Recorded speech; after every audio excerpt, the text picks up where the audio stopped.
എല്ലാവർക്കും നമസ്കാരം. 9:30-ക്കായിരുന്നു ഇതിൽ കാണണം പറഞ്ഞത്. ചെറിയൊരു ശാരീരിക ബുദ്ധിമുട്ടുള്ളത് കൊണ്ടാണ് ഞാൻ ഇത്ര ലേറ്റ് ആയത്. വളരെ സന്തോഷം. ഈ സ്ത്രീകൾ മാത്രം സംസാരിക്കുന്ന ഒരു വേദി, അതിൽ കേൾവിക്കാരായിട്ട് പുരുഷന്മാർ എന്നുള്ളൊരു കോൺസെപ്റ്റ് ഫേസ്ബുക്കിലൊക്കെ ഇടുമ്പോൾ പലരും ചോദിച്ചു, സ്ത്രീകൾ സംസാരിക്കുന്ന വേദിയിൽ നിനക്കെന്താ അവിടെ കാര്യം? അപ്പോൾ ഈ ചോദ്യങ്ങളോടൊക്കെ നമ്മൾ മറുപടി പറയേണ്ട ഒരു കാലഘട്ടത്തിൽ കൂടെയാണ് ഇരിക്കുന്നത്. മറുപടി പറയണമോ വേണ്ടയോ എന്നുള്ളത് എൻ്റെ തീരുമാനം മാത്രമാണെന്നുള്ളതാണ്. ഒന്ന്, ഇത്തരം മറുപടി പറയാനുള്ള വിഷയങ്ങളെക്കുറിച്ചും അതിൻ്റെ ആഴത്തിലുള്ള പഠനങ്ങളെക്കുറിച്ചും അതിൻ്റെ അറിവിനെക്കുറിച്ചൊക്കെയുള്ള ഒരു സാധ്യത ഉണ്ടായിട്ടുള്ള ആളുകൾക്കിടയിൽ ഇരിക്കുന്നതിൽ ഒരുപാട് സന്തോഷം. പ്രത്യേകിച്ച് ജയശ്രീ ചേച്ചീനെ പോലുള്ളവർ ആദ്യകാലം മുതൽക്കേ, കാരണം ജീവിതത്തെ കുറച്ചും കൂടിയും ഒരു സ്വതന്ത്രപരമായി ജീവിക്കാൻ പ്രേരിപ്പിച്ച കുറച്ച് വ്യക്തികളിൽ ഒരാളാണ് ജയശ്രീ ചേച്ചി. ഞാൻ ബാംഗ്ലൂർ എന്ന് പറയുന്ന നഗരത്തിൽ നാട് വിട്ടു പോയതിന് ശേഷം തിരിച്ച് കേരളത്തിലേക്ക് വരാൻ ഉണ്ടായിട്ടുള്ളൊരു ഊർജം എന്ന് പറയുന്നത് ഫേം എന്ന് പറയുന്ന ഒരു ഓർഗനൈസേഷനായിരുന്നു. അതിൻ്റെ ചുറ്റുവട്ടത്തൊക്കെ ജയശ്രീ ചേച്ചി, മൈത്രയൻ, പോൾസൻ, അങ്ങനെയുള്ള കുറച്ച് പേരൊക്കെ, നളിനി ജമീല ചേച്ചിയൊക്കെ ഉള്ളത് കൊണ്ടാണ് ഈ നാട് കുറച്ച് മെച്ചപ്പെട്ട സ്ഥലമാണെന്നൊക്കെ വിചാരിച്ച് ഇവിടെ നിൽക്കാമെന്നൊക്കെ തീരുമാനിച്ചത് വളരെ കാലഘട്ടം മുൻപ്. പിന്നെ എൻ്റെ ഒരു ഉറ്റ തോഴി എന്ന് വേണമെങ്കിൽ പറയാം, പ്രിയപ്പെട്ട ജോളി ചേച്ചി എന്ന് പറയുന്നത് നമുക്കൊക്കെ ആർട്ടിസ്റ്റൊക്കെ ആയിട്ട് അറിയത്തുള്ളൂ. പക്ഷേ ജോളി ചേച്ചിക്ക് ഒരുപാട് അറിവുകൾ ഉണ്ടെന്നുള്ളതാണ്. അത് ഭയങ്കര സന്തോഷം നൽകുന്ന ഒരു കാര്യമാണ്. കാരണം ജോളി ചേച്ചിയുടെ സംസാരം കേട്ടിരിക്കാൻ നമുക്ക് ശരിക്കും അത്ഭുതപ്പെടും. ശരിക്കും ജോളി ചേച്ചി എങ്ങനെയാണ് ഇത്ര ഇൻഫർമേറ്റീവായിട്ട് സാഹിത്യാത്മക ഭാഷയിലാണ് സംസാരിക്കുക, അത് വേറെ കാര്യം. പക്ഷെ നിങ്ങളുടെ അടുത്തൊക്കെ അങ്ങനെയായിരിക്കും. പക്ഷെ നമ്മുടെ അടുത്ത് താനി തൃശ്ശൂർ ഭാഷയിലായിരിക്കും. എടി അത് ഇങ്ങനെയാണ്. ജോളി ചേച്ചിയായിട്ട് വർക്ക് ചെയ്യാനായിട്ട് പലപ്പോഴും സാധിച്ചിട്ടുള്ള സ്ഥിതിക്ക് ഈ വാക്കുകളെ കുറിച്ച്, പിന്നെ എങ്ങനെയാണ് മനുഷ്യനെ തിരിച്ചറിയേണ്ട ഒരു സാധ്യതയെക്കുറിച്ചൊക്കെ പലപ്പോഴും ജോളി ചേച്ചിയുടെ സംസാരത്തിൽ നിന്ന് മനസ്സിലായിട്ടുണ്ട്. പിന്നെ എനിക്ക് തോന്നുന്നു ഇന്നത്തെ സാമൂഹ്യ സാഹചര്യത്തിൽ വളരെ എഫക്റ്റീവായിട്ട് ഒരു അഡ്വക്കസിയും സെൻസൈറ്റൈസ് ചെയ്യുന്ന ഒരു ആളും കൂടിയാണ് മാളവിക എന്ന് പറയുന്നത്. ഞാൻ എപ്പോഴും പറയും, ഞാനും മാളവിക ഒരുപാട് സ്ഥലങ്ങൾ, യൂണിവേഴ്സിറ്റികളിലും ക്യാമ്പസുകളിലൊക്കെ ഒരുമിച്ച് ഞങ്ങൾക്ക് സെഷനൊക്കെ പങ്കെടുക്കാനായിട്ട് കഴിഞ്ഞിട്ടുണ്ട്, പല വേദികളിലും.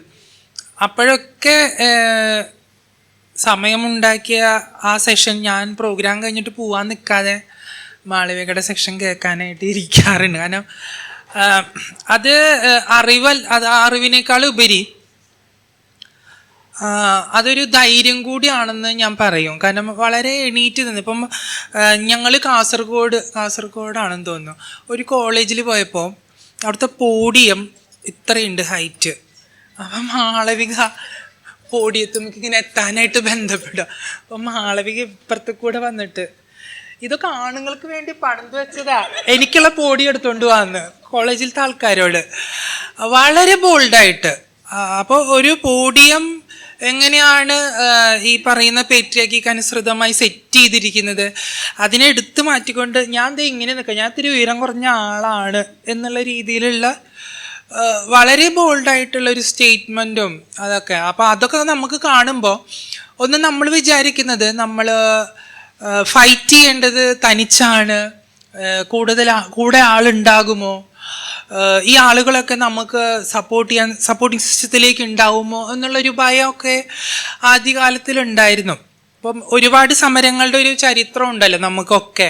നമ്മൾ നടന്ന് വന്നിട്ടുള്ള വഴികളൊക്കെ കേരളത്തിൻ്റെ ഈ മുഖ്യധാര, എനിക്ക് തോന്നുന്നു ലിബറൽ എന്ന് പറഞ്ഞാൽ കമ്മ്യൂണൽ ലിബറലൊക്കെ ആയിട്ടാണ് നമ്മൾ സംസാരിക്കുക. ശരിക്കും കമ്മ്യൂണിസ്റ്റ് ലിബറലിനേക്കാൾ വളരെ നല്ല ലിബറൽ ആയിട്ടുള്ള ആളുകൾ നമുക്ക് ചുറ്റുമുണ്ടെന്നാണ് ഞാൻ മനസ്സിലാക്കിയിട്ടുള്ളത്. പിന്നെ ഈ പറയുന്ന ഇവിടുത്തെ ഇൻക്ലൂസിവിറ്റി, ഇവിടുത്തെ എംപവർമെൻറ്റ്, ഇവിടുത്തെ പോളിസീസ്, ഇതൊന്നും ഈ പറയുന്ന ഭരണകൂടം ഉണ്ടാക്കി കൊണ്ടുവന്നൊന്നുമല്ല. അതിവിടുത്തെ ആളുകൾ പണിയെടുത്ത് കഷ്ടപ്പെട്ട് ഒച്ച വെച്ച് നിലവിളിച്ച് ആക്രമണങ്ങൾ നേരിട്ട് ഇവിടുത്തെ ഭരണകൂടത്തോട് ഫൈറ്റ് ചെയ്തുകൊണ്ട് ഉണ്ടാക്കിയിട്ടുള്ള സാധ്യതകളാണെന്നാണ് ഞാൻ മനസ്സിലാക്കുന്നത്. ഇപ്പം ഞാനൊക്കെ പങ്കെടുത്തിട്ടുള്ള ഒരുപാട് സമരങ്ങൾ, അതിലൊക്കെ ഒരുപാട് ആളുകൾ ഉണ്ടായിരുന്നു. പക്ഷേ ആളുകളെയൊക്കെ എന്താ പറയുക, ഒരു തരത്തിൽ അവരുടേതായിട്ടുള്ള ഇടങ്ങളിൽ നിൽക്കുന്നവരുണ്ട്, അവർ തങ്ങളുടേതായിട്ടുള്ള ഒരിടത്തെ തേടി പോയവരുണ്ട്. അങ്ങനെ പലതരത്തിൽ മാറ്റപ്പെട്ട ഒരു കാലഘട്ടം കൂടിയും ആണെന്ന് ഞാൻ വിശ്വസിക്കുന്നു. അപ്പം ഇത്രയും മാറിയ കാലഘട്ടത്തിൽ നമ്മൾ നേരിടേണ്ടി വരുന്ന ഈ പറയുന്ന എന്താ പറയുക, സ്റ്റിഗ്മ, ഡിസ്ക്രിമിനേഷൻ, ഹറാസ്മെൻറ്റ്, മാർജിനലൈസിങ്, ഇതൊക്കെ നിലവിൽ ഈ കേരളം പോലൊരു സ്ഥലം വളരെ പ്രോഗ്രസീവാണെന്ന് പറയുകയും, പക്ഷെ ആ പ്രോഗ്രസീവിൽ ഏത് തരത്തിലുള്ള മാറ്റമാണ് ഉണ്ടായിട്ടുള്ളതെന്ന് എനിക്ക് വീക്ഷിക്കുമ്പോൾ വലിയ മാറ്റം ഉണ്ടായിട്ടുണ്ടോ? പതിവിൽ കൂടുതൽ അല്ലെങ്കിൽ കൂടുതൽ അളവിൽ ഇപ്പോൾ കൂടിക്കൊണ്ടിരിക്കുകയാണ്. നമ്മുടെ മാറ്റങ്ങളെയൊക്കെ ഏതൊക്കെ രീതിയിൽ തച്ചുടയ്ക്കാൻ പറ്റുന്നുവോ അതൊക്കെ തച്ചുടയ്ക്കപ്പെട്ടു എന്നുള്ളത് ആണ് ഞാൻ മനസ്സിലാക്കുന്നത്.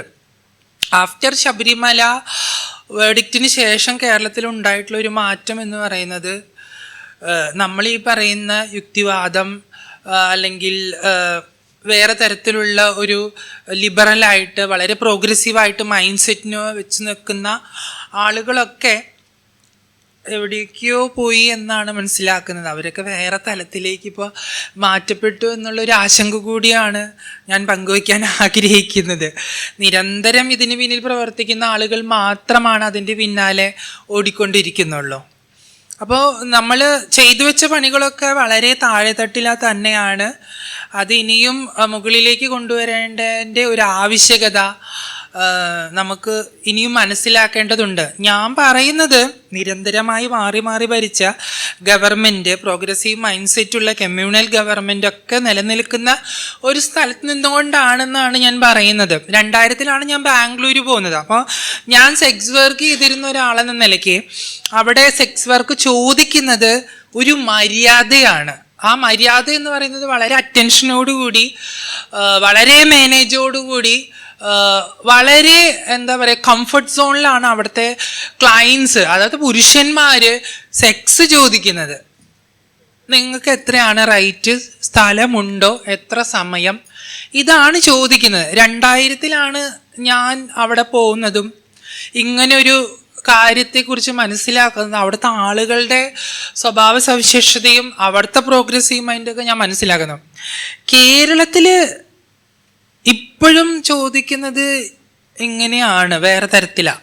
സെക്സ് ചോദിക്കുന്നത് ഇങ്ങനെയാണ്.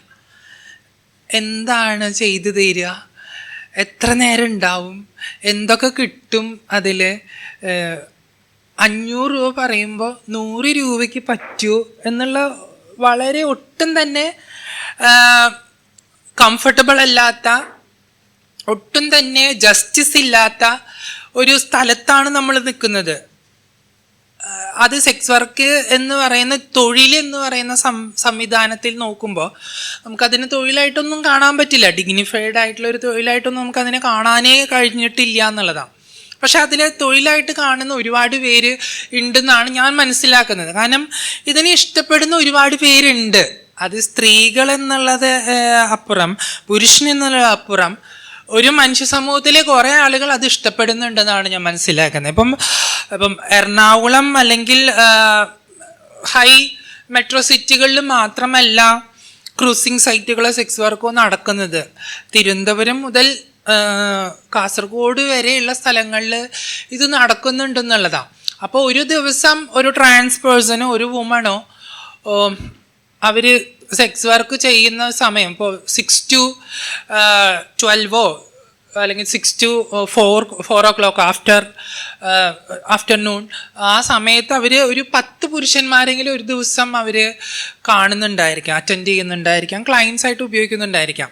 അപ്പോൾ ഒരാഴ്ചയിൽ എത്ര പേര് വരുന്നുണ്ടായിരിക്കാം, അപ്പം അവരെത്ര രൂപ സമ്പാദിക്കുന്നുണ്ടായിരിക്കാം. അപ്പോൾ ഇതൊരു വ്യാവസായികമായിട്ടുള്ള തൊഴിലായിട്ട് തന്നെ ഇവിടെ നിലനിന്ന് കഴിഞ്ഞിട്ടുണ്ട്.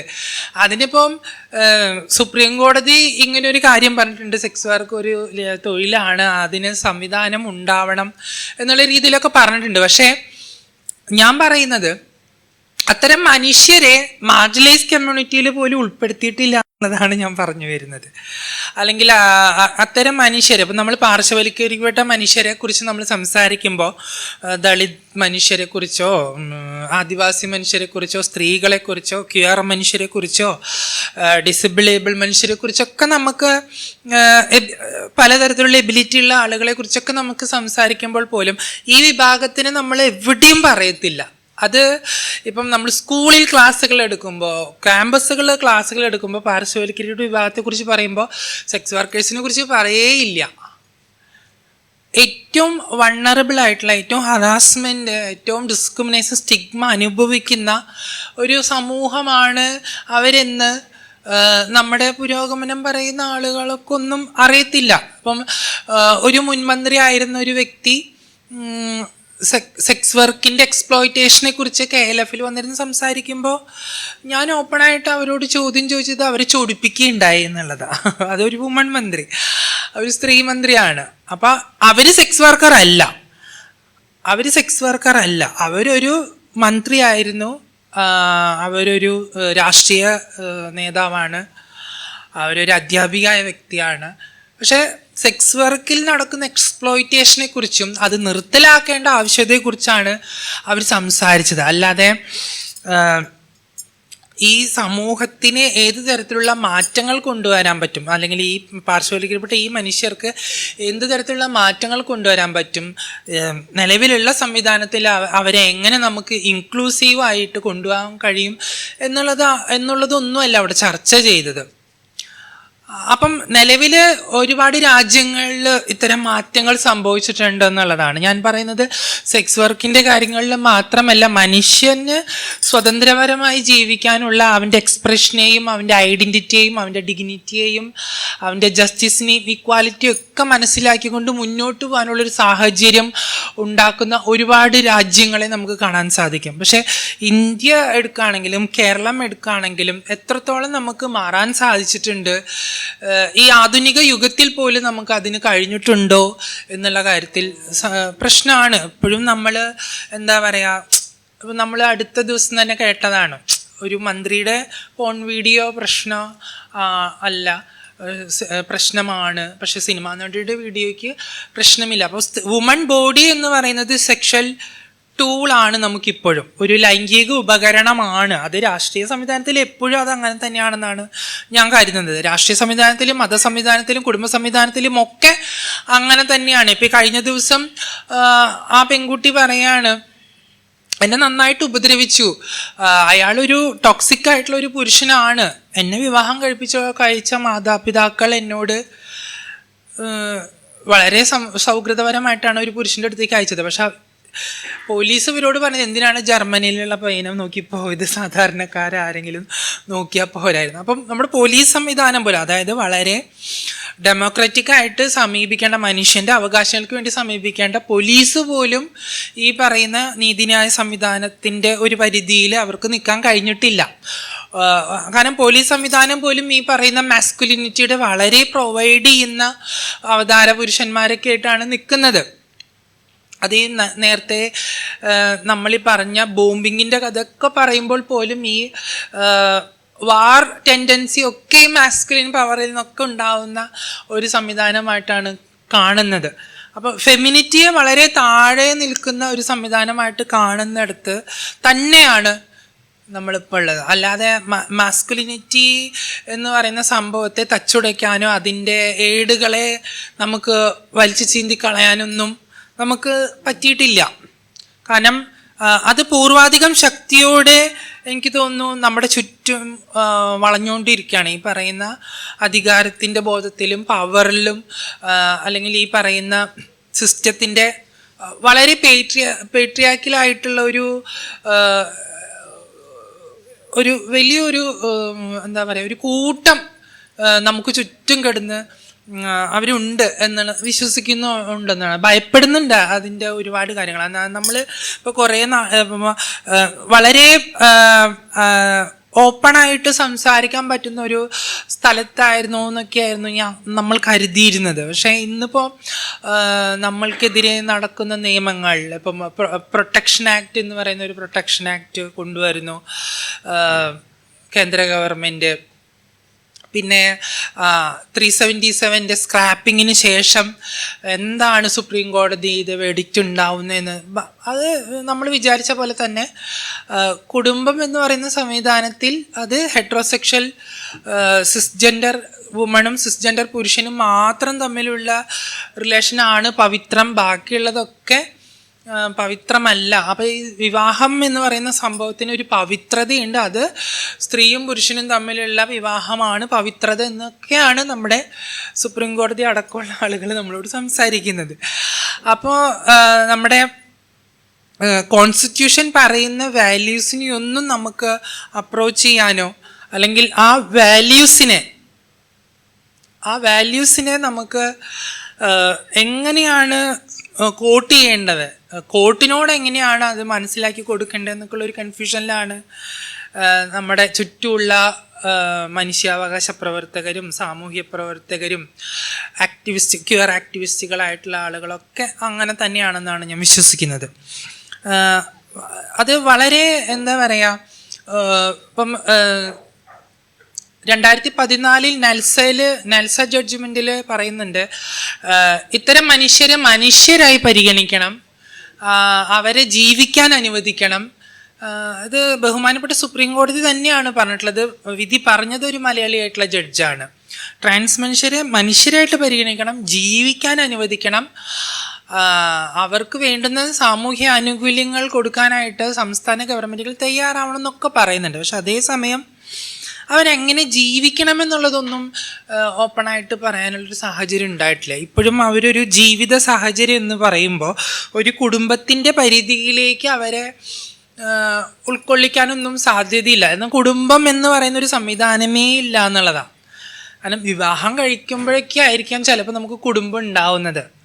ഒരു ഹെട്രോസെക്ഷൽ ആയിട്ടുള്ള ഒരു സ്ത്രീയും പുരുഷനും പരസ്പരം പ്രണയിക്കുകയോ വിവാഹം കഴിക്കുകയോ ഒന്നിച്ച് ജീവിക്കുകയോ ലിവിങ് ടുഗദർ ആയിട്ടൊക്കെ പോകുമ്പോൾ അതിനെ കുടുംബം എന്ന് പരിസരപ്പെടുത്താൻ അല്ലെങ്കിൽ പരസ്യപ്പെടുത്താനായിട്ട് നമുക്ക് സാധ്യതയുള്ളൊരു സ്ഥലത്താണ് നമ്മളുള്ളത്. അപ്പോൾ അവിടെ ഒരു ട്രാൻസ് വ്യക്തി ഒരു പാർട്ട്ണറായിട്ട് ലൈഫിനെ കൊണ്ടുപോകുമ്പോൾ അതിനൊരു കുടുംബമായിട്ടൊന്നും ഈ സമൂഹം അംഗീകരിച്ച് കാണില്ല, അല്ലെങ്കിൽ ഇല്ല. കാരണം ഇവിടെ എത്രത്തോളം ട്രാൻസ് വ്യക്തികൾ പാർട്ട്ണറായിട്ട് ജീവിക്കുന്നുണ്ട് എന്നുള്ളത് പോലും ഒരു പ്രശ്നമാണ്. അങ്ങനെ രജിസ്റ്റർ ചെയ്യപ്പെട്ട കല്യാണങ്ങളോ എന്തെങ്കിലും ഉണ്ടോ എന്ന് നമുക്ക് നോക്കുകയും ചെയ്യാം. അപ്പം ഇന്ത്യയിൽ ആദ്യമായിട്ട് ട്രാൻസ്ജെൻഡർ കപ്പുകൾ കല്യാണം കഴിച്ചു, സൂര്യ ഇഷാനാണ്. പക്ഷെ രജിസ്റ്റർ ചെയ്തിരിക്കുന്നത് പുരുഷൻ്റെ ഐഡൻറ്റിറ്റിയിലും സ്ത്രീയുടെ ഐഡൻറ്റിറ്റിയിലും, അല്ലാതെ ഒരു ട്രാൻസ് വ്യക്തിയുടെ ഐഡൻറ്റിറ്റിയിലൊന്നും വിവാഹം കഴിക്കാൻ പറ്റിയിട്ടില്ല എന്നുള്ളതാണ്. അപ്പം ഒളിച്ചുള്ള ഒരു ജീവിതമാണ് പല ട്രാൻസ്ജെൻഡേഴ്സും അവരെ പാർട്ട്ണർമാരായിട്ട് ഇവിടെ ജീവിച്ചു പോകുന്നത്. നമ്മുടെ ചുറ്റുമൊക്കെ പലരും ഉണ്ട്. ഇപ്പോൾ പാലക്കാട് ജില്ലയിൽ തന്നെ ഒരു 10ഓളം പേര് ഇങ്ങനെ ട്രാൻസ് പാർട്ട്ണറായിട്ടൊക്കെ ജീവിക്കുന്നുണ്ട്. പക്ഷെ നമ്മളവരെയൊന്നും ഒരു സാമൂഹ്യ ഇടത്തിലോ പരിസരങ്ങളിലൊന്നും അവരെ നമ്മുടെ എന്താ പറയുക ഒരു കുടുംബത്തിലുള്ളവരാണ് അല്ലെങ്കിൽ അവരിങ്ങനെ ഒരു ദമ്പതി അല്ലെങ്കിൽ ഒരു പങ്കാളികളാണെന്നുള്ളൊരു പരിഗണന പോലും ഒന്നും നമ്മൾ ഇതുവരെ കൊടുക്കാനായിട്ട് സാധിച്ചിട്ടില്ല എന്നുള്ളതാണ്. അത് തന്നെയാണ് രണ്ട് പുരുഷന്മാർ തമ്മിലുള്ള റിലേഷൻഷിപ്പിനെ കുറിച്ച് പറയുമ്പോൾ. ഇപ്പോൾ ഈ അടുത്താണ് മനു ജെബിൻ എന്ന് പറയുന്ന വ്യക്തികൾ, മനു ടെറസിൻ്റെ മുകളിൽ നിന്ന് വീഴുകയും അയാൾ മരണപ്പെടുകയും ചെയ്തു. അപ്പം അവർ ഒരു 4 വർഷമായി ഒരുമിച്ച് ജീവിക്കുന്ന ഗേ കപ്പിൾസാണ്, തുറന്നു പറയുകയും ചെയ്തു. പക്ഷേ അവർ ഈ പയ്യൻ മനു മരിച്ചതിന് ശേഷം ആ ബോഡി ഹോസ്പിറ്റലിൽ വെക്കുകയും ആ 4 വർഷത്തെ ബന്ധം മാത്രമുള്ള ജെബിന് ബോഡി കിട്ടാനുള്ള അവകാശമില്ല, കാണാൻ പോലും അവകാശമില്ല എന്നുള്ളതാണ്. കാരണം മനു എന്ന് പറയുന്ന വ്യക്തി സ്വന്തം വീട് ഉപേക്ഷിച്ച് ഈ ജെബിൻ എന്ന വ്യക്തിയുമായിട്ടുള്ള റിലേഷൻഷിപ്പ് ആരംഭിക്കുകയും അയാൾ ഏറ്റവും കൂടുതൽ ഒരാളെ സ്നേഹിക്കുകയും വളരെ സന്തോഷപൂർവമായ ജീവിതം നയിക്കുകയും ചെയ്യുന്ന ഒരവസ്ഥയായിരുന്നു. പക്ഷെ പെട്ടെന്നായിരുന്നു അയാളുടെ മരണം സംഭവിക്കുന്നത്. മരണശേഷം അത് വീട്ടുകാരുടെ സ്വത്താവുകയാണ് ഉണ്ടാവുന്നത്. പിന്നീട് കോടതിയൊക്കെ വഴിയാണ് നമുക്കങ്ങനെ ഒരുപാട് എന്താ പറയുക നൂലാമാലകളിലൂടെയാണ് കടന്നു പോകാൻ കഴിഞ്ഞത്. കാരണം അവിടെ കോർട്ടിൽ വരെ പോവേണ്ടി വന്നു എന്നുള്ളതാണ്. പാർട്ട്ണറായിട്ട് നിൽക്കുന്ന ഒരാൾക്ക് കോർട്ടിൽ വരെ പോയിട്ട് വേണം തൻ്റെ കൂടെ താമസിച്ചിരുന്ന ഒരാളുടെ മൃതദേഹം കാണണമെങ്കിൽ എന്നുള്ളതാണ്. അപ്പം അങ്ങനെ വളരെ ഒട്ടും തന്നെ നമ്മൾ വളരെ പ്രോഗ്രസീവ് മൈൻഡ് സെറ്റ് എന്ന് പറയും, പ്രോഗ്രസീവ് സൊസൈറ്റി എന്ന് പറയും, എഡ്യൂക്കേഷൻ്റെ കാര്യത്തിൽ നമ്മൾ വളരെ ഡെവലപ്ഡ് ആയി എന്ന് പറയും, കൾച്ചർ ഡെവലപ്മെൻ്റ് ഉണ്ടെന്ന് പറയും, പക്ഷേ സോഷ്യൽ ഡെവലപ്മെൻ്റ് ഉണ്ടെന്ന് പറയും. എല്ലാം പറയുമെങ്കിൽ പോലും നമുക്ക് ചില കാര്യങ്ങളിൽ ഈ പറയുന്ന ഒരു തരം മനോഭാവം നമുക്ക് നിലവിൽ ഉണ്ട്. അത് പലപ്പോഴും അനുഭവിക്കേണ്ടി വരുന്നത്, ആ മനോഭാവത്തെ എപ്പോഴും ഉൾക്കൊള്ളേണ്ടതും അതിൻ്റെ പാർശ്വഫലങ്ങളെ അനുഭവിക്കേണ്ടി വരുന്നതും ഈ പറയുന്ന പാർശ്വവൽക്കരിക്കപ്പെട്ട മനുഷ്യരാണ്, സ്ത്രീകൾ അടക്കമുള്ള ആളുകളാണെന്നുള്ളതാണ് ഞാൻ പറയുന്നത്. ഇപ്പോൾ ഇവിടെ പലതരം മാറ്റങ്ങൾ ഗവൺമെൻറ്റിൻ്റെ ഭാഗത്തു നിന്ന് ഉണ്ടാവുന്നുണ്ട്, ഭരണകൂടത്തിൻ്റെ ഭാഗത്തു നിന്നൊക്കെ ഉണ്ടാവുന്നുണ്ട്. ഇപ്പോൾ നമ്മൾ പോളിസികൾ തന്നെ എടുത്താലും അറിയാം, പല പോളിസികളും പലപ്പോഴും പ്രഹസനം തന്നെയാണെന്നാണ് ഞാൻ വിശ്വസിക്കുന്നത്. ഇപ്പോൾ നമുക്ക് ട്രാൻസ് പോളിസി ഉണ്ട്, സീനിയർ സിറ്റിസൺ പോളിസി ഉണ്ട്, ഡിസേബിളബിൾ പേഴ്സൺസ് പോളിസി ഉണ്ട്. ഈ പോളിസിയൊക്കെ നമ്മൾ ഡിസ്കസ് ചെയ്യുമ്പോൾ നമുക്ക് മനസ്സിലാവുന്നത് പ്രഹസനമാണ്. അതിൽ വലിയൊരു മാറ്റങ്ങളൊന്നും പൂർണ്ണമായിട്ടൊന്നും നമുക്ക് കൊണ്ടുവരാൻ പറ്റുന്നില്ല എന്നുള്ള കാര്യത്തിൽ സംശയമില്ല എന്നുള്ളതാണ്. കാരണം നിലവിൽ അനുഭവിച്ചുകൊണ്ടിരിക്കുന്ന അനുഭവങ്ങളെ നിരന്തരം അനുഭവിച്ചുകൊണ്ടിരിക്കുക എന്നുള്ളതാണ്. അതിനപ്പുറത്തേക്കുള്ള വലിയ മാറ്റങ്ങൾ ഉണ്ടായിട്ടുണ്ടോ എന്ന് ചോദിച്ചാൽ ഉണ്ടായിട്ടില്ല എന്നുള്ളതാണ്. കാരണം നമ്മൾ ആധുനികത എന്ന് നിരന്തരം പറഞ്ഞുകൊണ്ടിരിക്കുന്നുണ്ട്. പക്ഷെ നമ്മൾ ആധുനികവൽക്കരണത്തിൽ പെട്ടിട്ടുണ്ടോ എന്നുള്ള കാര്യത്തിൽ സംശയമാണ്. ഇപ്പം നമുക്ക് സയൻസും ടെക്നോളജിയൊക്കെ എടുക്കുകയാണെങ്കിൽ അതിൽ വലിയൊരു മാറ്റങ്ങൾ വന്നിട്ടുണ്ട്.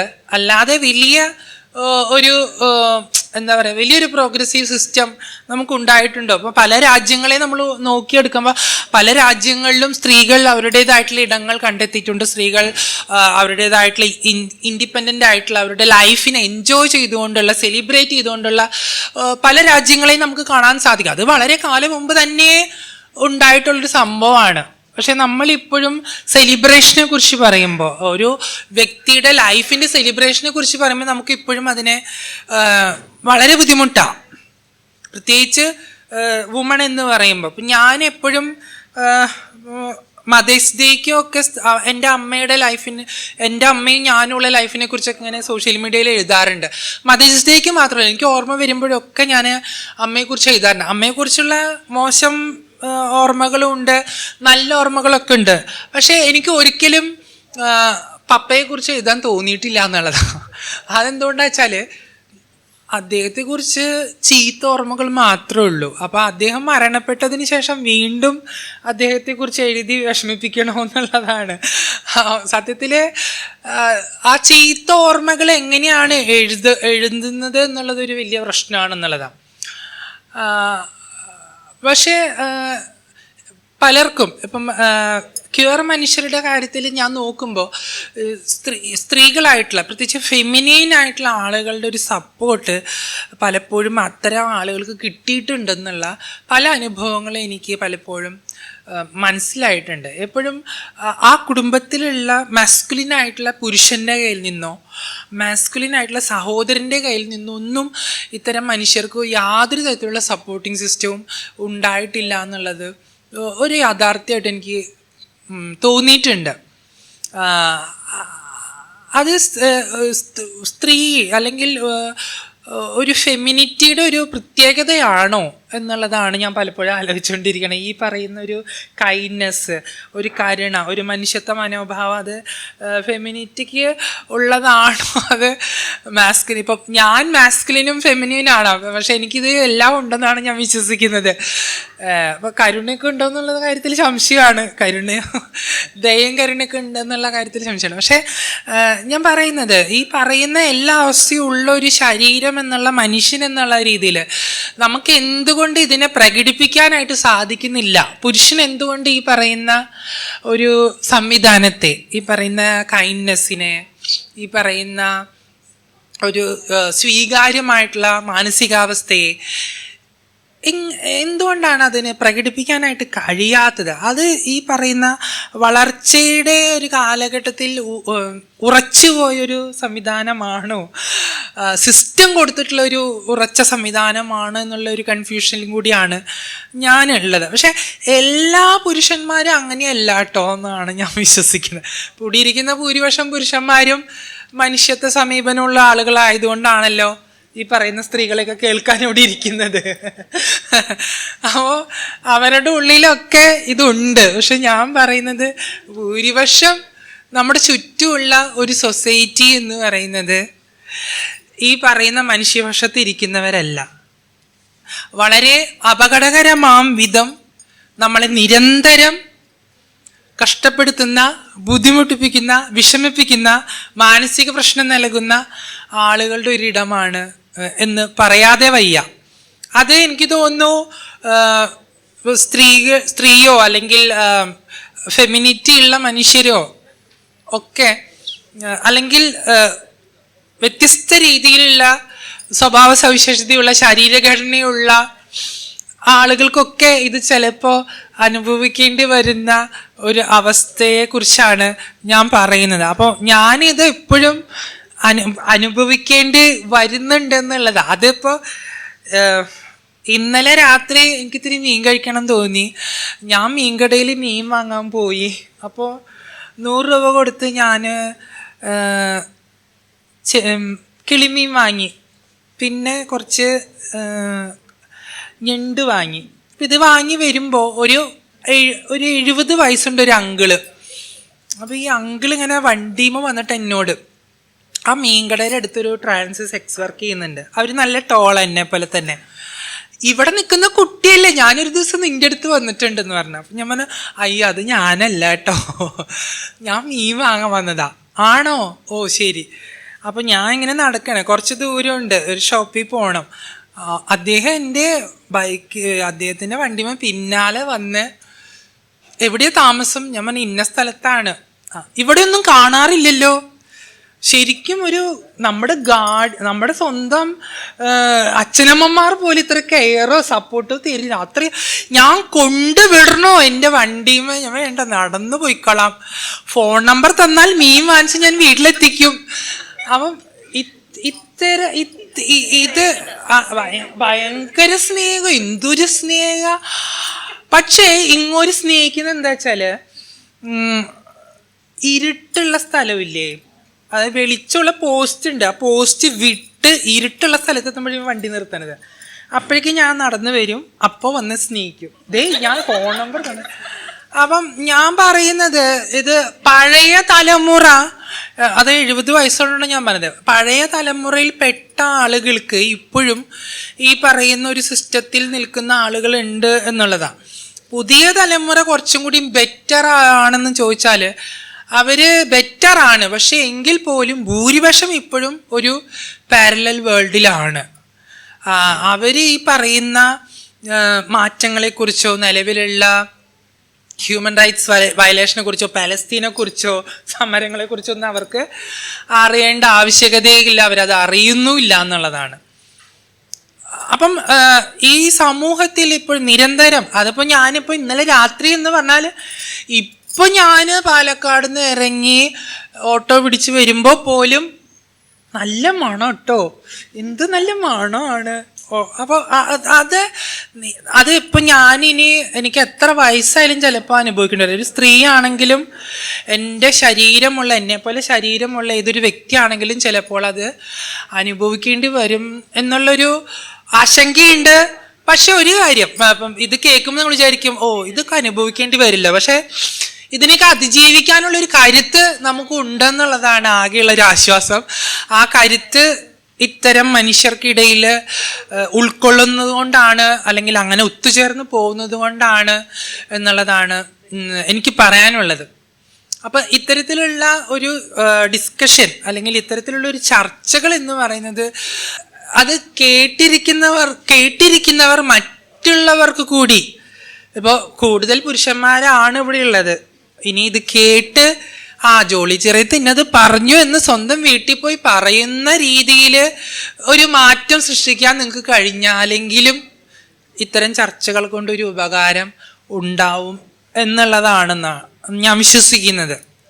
അപ്പം അത്തരത്തിലുള്ള മാറ്റങ്ങൾക്ക് വഴിവെക്കട്ടെ എന്ന് ഞാൻ വിശ്വസിക്കുന്നു. കാരണം നിരന്തരമായി ചർച്ചകളോടും നിരന്തരമായി ഡിബേറ്റുകൾ അല്ലെങ്കിൽ പോരാട്ടങ്ങൾ, സമരങ്ങൾ, ഇതിൻ്റെയൊക്കെ ഒരു ഫലമായിട്ടാണ് ഞാനൊക്കെ ഇങ്ങനെ ഉയർന്നു നിൽക്കുന്നത്.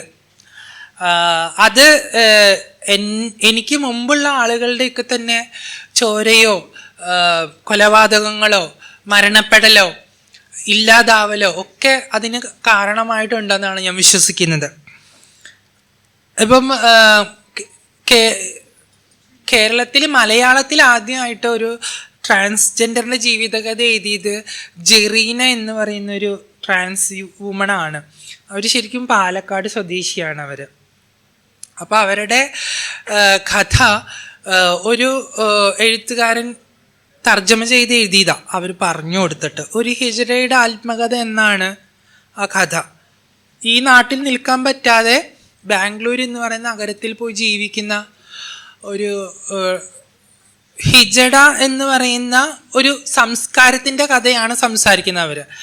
അത് മൊത്തം ട്രാൻസ്ജെൻഡറിൻ്റെ ലൈഫിൻ്റെ കഥയല്ല, ഹിജഡ എന്ന് പറയുന്ന ഒരു കൾച്ചറിൻ്റെ മാത്രം കഥയാണ് അവർ പറയുന്നത്. അപ്പം അത് 2007-ഓ 2008-ഓ ആണ് അത് പ്രസിദ്ധീകരിച്ചിട്ടുള്ളത് ആ കഥ.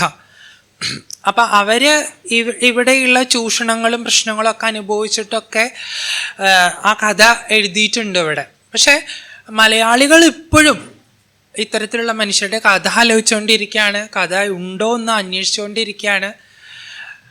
അപ്പം ഇപ്പോഴും കഥ കേട്ടിട്ടില്ല, കഥ മനസ്സിലായിട്ടില്ല, ഇപ്പോഴും അവരിവിടെ ഉണ്ടോ, ജീവിച്ചിരിക്കുന്നുണ്ടോ എന്നുള്ള കാര്യത്തിൽ സംശയമുള്ള ആളുകളാണ് നമുക്ക് ചുറ്റും ഉള്ളത്. സ്ത്രീകളുടെ കാര്യത്തിൽ പോലും നമുക്ക് സംശയമുണ്ട് എന്നുള്ളത്. ഞാൻ പലപ്പോഴും ചിന്തിക്കാറുള്ളത്, ഇത്രയേറെ സവിശേഷതയുള്ളൊരു ശരീരമാണ് സ്ത്രീ. സ്ത്രീക്ക് പ്രസവിക്കാനും മുലയൂട്ടാനും ആർത്തവം ഉണ്ടാക്കാനും പലതരത്തിലുള്ള വളരെ സവിശേഷമായിട്ടുള്ള ശരീരമുള്ളൊരു സ്ത്രീ 10 മാസം ചുമന്ന ഒരു പുരുഷനെ പ്രസവിക്കുന്നു. പക്ഷെ അതേ പുരുഷൻ തന്നെയാണ് ഓപ്പോസിറ്റ് നിന്നിട്ട് ഒരു സ്ത്രീയെ അധിക്ഷേപിക്കുന്നതും ആക്രമിക്കുന്നതും ഇല്ലാതാക്കുന്നതും. അപ്പം ശരിക്കും എങ്ങനെയാണ് ഇത് മനസ്സിലാക്കി കൊടുക്കേണ്ടത്, വുമൺഹുഡിനെ കുറിച്ച് നമുക്ക് എങ്ങനെയാണ് മനസ്സിലാക്കി കൊടുക്കേണ്ടത് എന്നുള്ളതാണ് എനിക്ക് പറയാനുള്ളത്. അപ്പോൾ ഇവിടെ ഇരിക്കുന്ന എല്ലാ സ്ത്രീകളും വുമൺഹുഡ് സെലിബ്രേറ്റ് ചെയ്യുന്നവരാണ്. അവർക്ക് ഇനിയുള്ള ആളുകളെ മനസ്സിലാക്കിപ്പിക്കാൻ കഴിയട്ടെ എന്ന് ഞാൻ ആഗ്രഹിക്കുകയാണ്. ഈ പരിപാടിക്ക് എല്ലാവിധ ആശംസകളും ഈ വിമത 2024 ഉദ്ഘാടനം ചെയ്തതായിട്ട് പ്രഖ്യാപിക്കുന്നു. എന്നെ ഒരു 3 മാസം മുമ്പാണ് അരുൺ ചേട്ടൻ വിളിക്കുന്നത്. 3 മാസം മുമ്പ് ഈ പരിപാടിയൊക്കെ ബുക്ക് ചെയ്ത് വളരെ ട്രാൻസ്പെറൻ്റായി വളരെ കോർഡിനേഷനായിട്ട് ഇത് ചെയ്തിട്ടുണ്ടെങ്കിൽ വളരെ സന്തോഷം. അപ്പോൾ എനിക്ക് കേട്ടതിന് എല്ലാവർക്കും നന്ദി. ഇങ്ങനെയുള്ള പരിപാടികൾ നമുക്ക് ഇനിയും ചെയ്യാൻ കഴിയട്ടെ, അതിന് നിങ്ങൾക്ക് എല്ലാവർക്കും എത്തിച്ചേരാൻ സാധിക്കട്ടെ. നിങ്ങൾ പുരുഷന്മാരുടെ കേൾവിക്കാരാവാൻ ഞങ്ങൾക്കും താല്പര്യമുണ്ട്. Thank you so much.